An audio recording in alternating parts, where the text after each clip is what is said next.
warrior mom. And at the forefront of the opposition of Common Core. We just heard from some very smart gentlemen about Common Core and the details behind that, but we're now going to hear from some moms because when they say that this is a mom-led movement, it truly is. I'm a mom, I'm passionate about this because I have children in the public education system, and it's so important that we have a say. So the next part of our program is to hear from Renee Braddy. She is a regular mom who was a public school teacher for 9 years. She stays at home now with her kids. She has 2 children, an 8-year-old and a 3-year-old, and she's going to talk to you about her perspective as a mother in dealing with Common Core in her school. So please welcome Renee.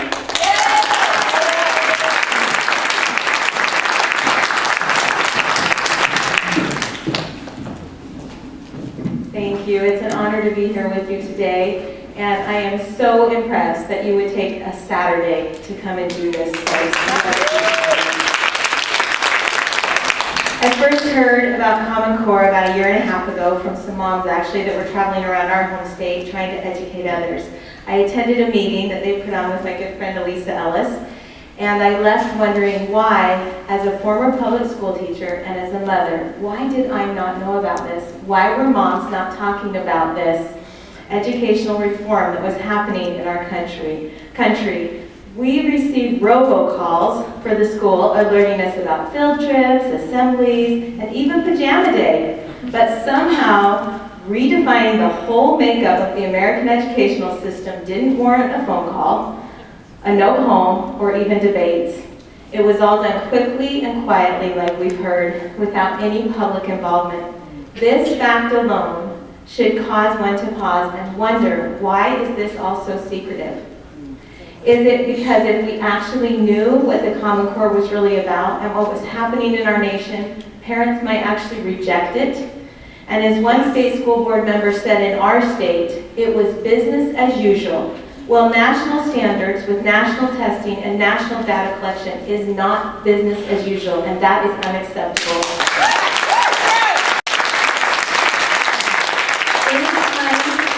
Anytime you nationalize something, it centralizes the power over it, and that removes the parental and teacher voice. When you have a top-down education program, there is often heavy administration costs and professional development costs, which result in less money trickling down into the classroom and to the teachers, where the most difference can be made. Decisions end up being made by those far removed. I am honored today because I get to represent thousands of moms across the United States who are having an awakening, and we are rising up to tell the truth about Common Core. We are realizing that this is a package deal. The standards are simply being used as a means to make the sale. This diminishes local control and aims to standardize education across the United States, just like McDonald's. Every year, teachers welcome unique, individual, different children to their classroom who have different needs. They should be given the freedom to meet those educational needs in the way they and that child's parent deems best. I do believe in teacher accountability, but I believe, as was mentioned, that accountability should be to the parents and to the local administrators and school districts.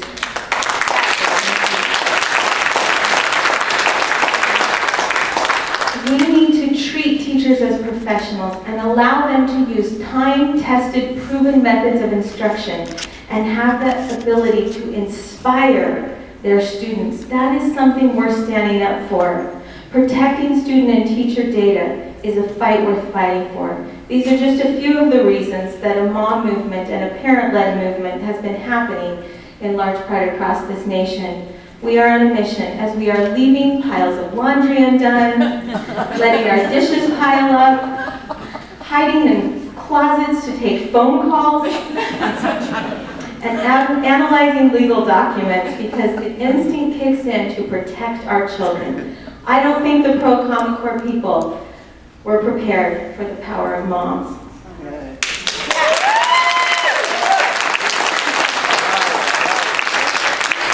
After initially learning about this with Elisa, we began to research and we began to ask questions. And the more we learned, the more concerned we became. We set up meetings too with our local school councils, our superintendent and principals of our children. At our meeting with our local superintendent, he put his hands in the air and he said his hands were tied. There was nothing he could do. He was tired. He'd been fighting the loss of local control for a long time. He told us that our local school board no longer represented us. Well, we pressed forward anyway, and we asked that we be able to present to our local school board. We were given 15 minutes, and we spent countless hours in preparation. We spread the word through our small town, and we had the boardroom filled beyond capacity. At the previous month's board meeting, Elisa and I were the only public in attendance. So our board was a little shocked, and our superintendent was mad. He told us that we did not ask permission to film that event. Well, we filmed it anyway. And then those in attendance started to share it. And this caused lots of waves in our small town. And this video on YouTube has about 18,000 views now. And this is how we met Supermom Crystal Swayze. And we went quickly from being known as 2 moms to 3 moms against Common Core. Crystal is a super mom. She's been a huge asset in promoting the mom movement as she has begun to write and write and write. Her blog, whatiscommoncore.wordpress.com, she updates almost daily, and she draws a nationwide audience of tens of thousands of views on each post. As parents and former educators, we knew that whoever was controlling the test will be dictating what our children will be learning in the classroom. So we began to carefully study the testing agreements that our state had committed to. Utah joined with other states in the federally funded SBAC testing consortium, or Smarter Balance, while New York's membership is in PARC, but they have many similarities. It just so happened that this was during election season in our state, and our governor was traveling around, and he was coming to our town for a Meet the Candidate night. After his presentation, Elisa went up to him and asked him about the SBAC agreement that he'd signed our state into, committing us not only to the testing, but also to the Common Core standards. He quickly responded that he did not sign us into Common Core. She pulled out her tablet, she showed him his signature, and he then said, "We need to meet," and handed her a card. She said, "I don't believe that you'll meet with me." After some more pressure, he turned over the card, wrote down his personal secretary's phone number, and promised us a meeting. So we met with him. We spent night and day researching everything we could find out, and we presented it to him and his education advisor. He told us that what we were telling him was different than what he'd previously been told, and that we had confused him. He seemed sincere, and we were hopeful, but we still had a lot more to tell him, so he promised us another meeting. Meanwhile, another mom in our state, Jaquel Sullivan, was also researching Common Core, and she came across our YouTube video. She asked her father, who was a retired appeals court judge, to read the legal documents and see if he drew the same conclusion that we did about the SBAC agreement. He began to research, and fortunately for us, he became enamored with what he was finding out. He spent day and night reading, and he did a legal analysis. He sent it to our state school board, as well as our legislators. And it was after this information was made public, as well as a huge public outcry, that our state school board again voted regarding their membership in the SBAC, and in August of 2012, they voted to withdraw. All right.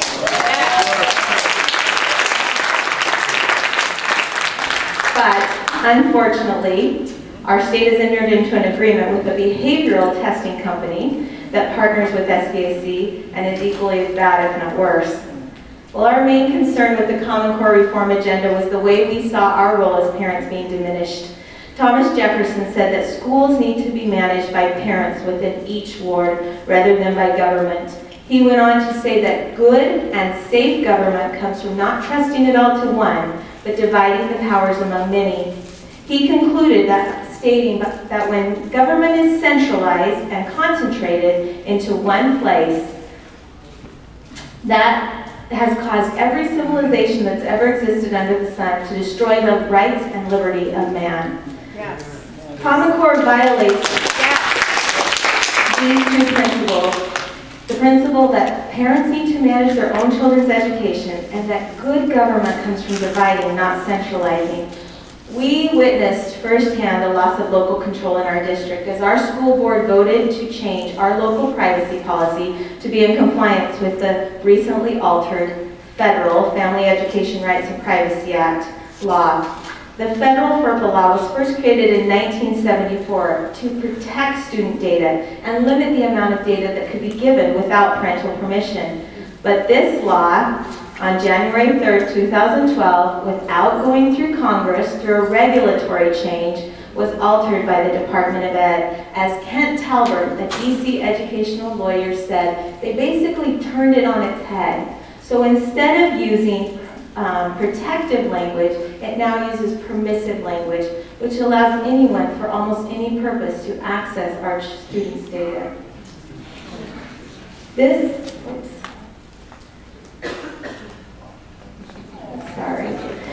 is especially concerning because not only are the laws changing that allow for the collection and distribution of our children's data, but there is also a system that's been talked about that's been created to house that student data in. This system, called the State Longitudinal Data System, came down through the stimulus bill when money was given to the states. New York received a grant for about $20 million to set this up. In order to get the money, each state had to have what's called a P20 system. New York had before that a P12 system, so they've expanded it from preschool through postgraduate. But if you go to the Race to the Top application that New York submitted, it actually says that they're going to track our children from birth to adulthood. The system has to be interoperable, meaning that that data has to be shared with other agencies, including agencies like the Department of Labor, Department of Health and Human Services, and Department of Justice. It also has to be able to share information across state lines as well as being federally accessible. New York also committed in its grant application for the state longitudinal that it would have a system that links teachers to student performance, and it would track those students through the workforce, including the military system. According to the grant application, it would contain student-level data like daily attendance. That's not aggregate data where they lump it all together. This is student individual data. Daily attendance, suspensions and violent disruptive behavior, and college readiness. Parents are prohibited from opting their children out of this data mining. This is an example of Big Brother Knows Best, where we are expected to sacrifice the blessings of freedom and the blessings of privacy. If you follow the money, you will find out in your state that New York awarded $27 million in a no-bid contract to Rupert Murdoch-owned company Wireless Generation, which is being headed up by your former New York City Chancellor, Joel Klein. This is a prime example of cronyism. Wireless Generation helped build your ARIS, A-R-I-S, have you heard of that? ARIS, okay, in the city, and that has been apparently a widely controversial system. The Race to the Top grant application, they said that they would not only share the data with higher ed, but they would also share it with non-educational databases like workforce and healthcare. A little disturbing. You will hear the mantra that Common Core is just standards, not a curriculum. But as I was reading New York's grant application, I found one particular section that was worth noting. I'm on the wrong slide. There. That was worth noting that actually said, and I quote, that this capability has gained greater urgency as the movement toward a national core curriculum gains momentum. That is the very thing that we as parents are fighting against. And yet right there in your grant application for data system, it clearly tells what the agenda is to create a national curriculum.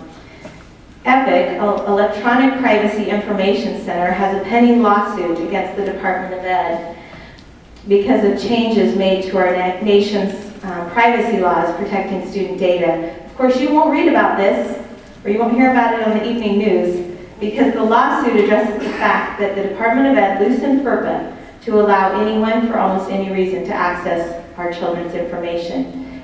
You don't have to read very much in the news, though, to find out that our privacy is subject to data breaches, misuse, and improper releases.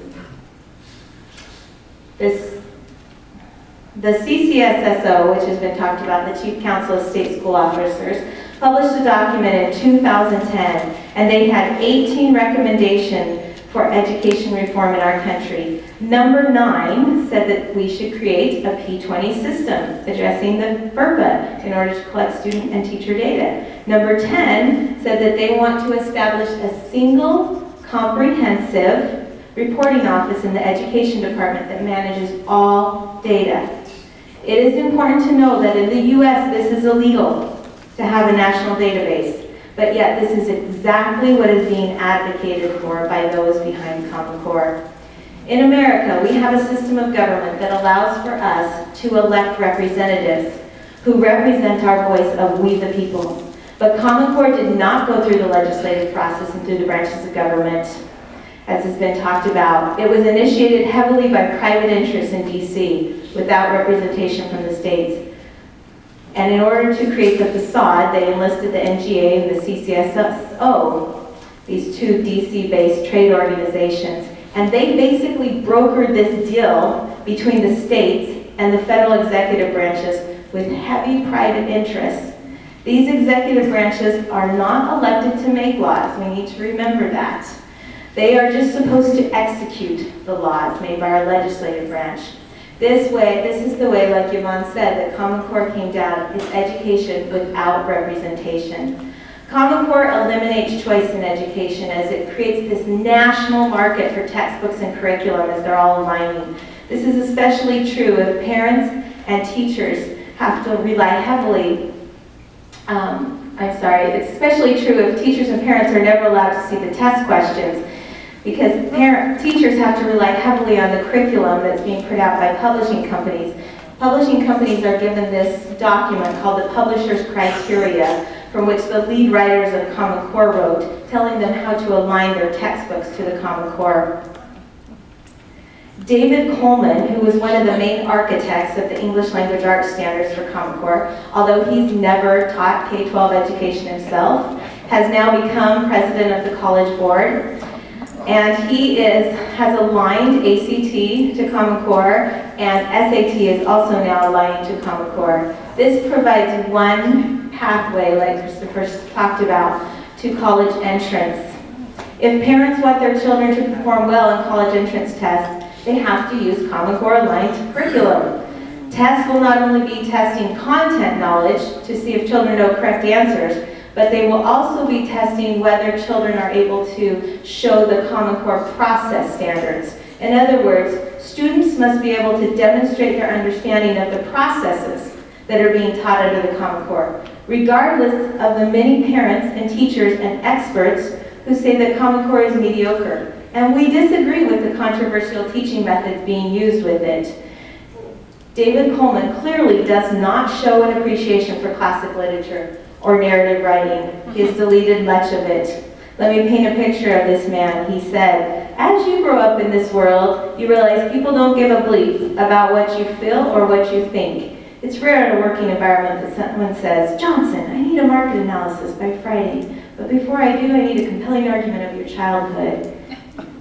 He is deleting personal narratives. He believes that children should read more informational texts and less stories. But stories are what help us develop who we are as human beings. And if we remove so much classic literature from our classrooms, we see a loss of soul, a loss of culture, and a dramatic loss of humanity. Classic literature is where we get our battle between good and evil. It's where the soul searching happens.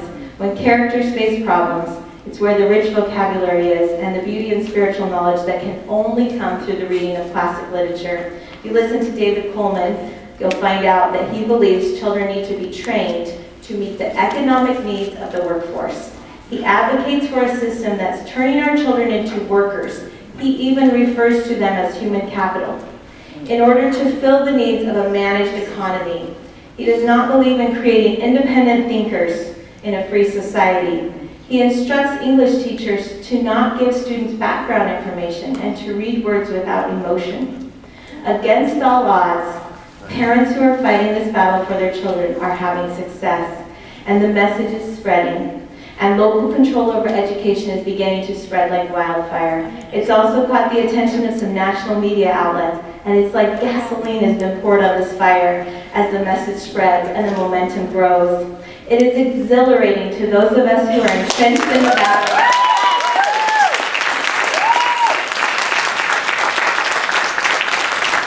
To see people like New York's own local superintendent, Dr. Joe Rella, who is standing up for children and parents. It makes our whole nation proud. Oh, goodness. Gotta get back to him. I can't see.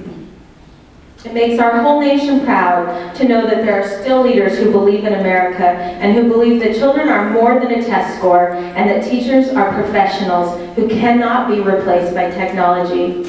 It is motivating to see parents like Yvonne and Glenn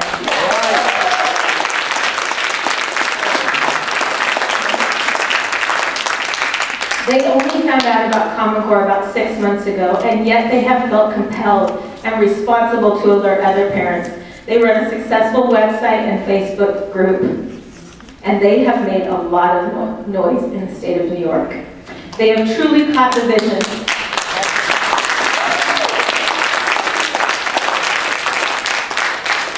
They have gone above and beyond the call of duty to help protect children. And I'm grateful to have had the opportunity to spoken to you today and in some small way contribute to the movement that they started. We are hopeful, as more people and as some of you do your own research, that you too will join in this army of citizens who are rising up to protect and preserve the freedoms that has made America the greatest nation. May God bless you, and thank you so much.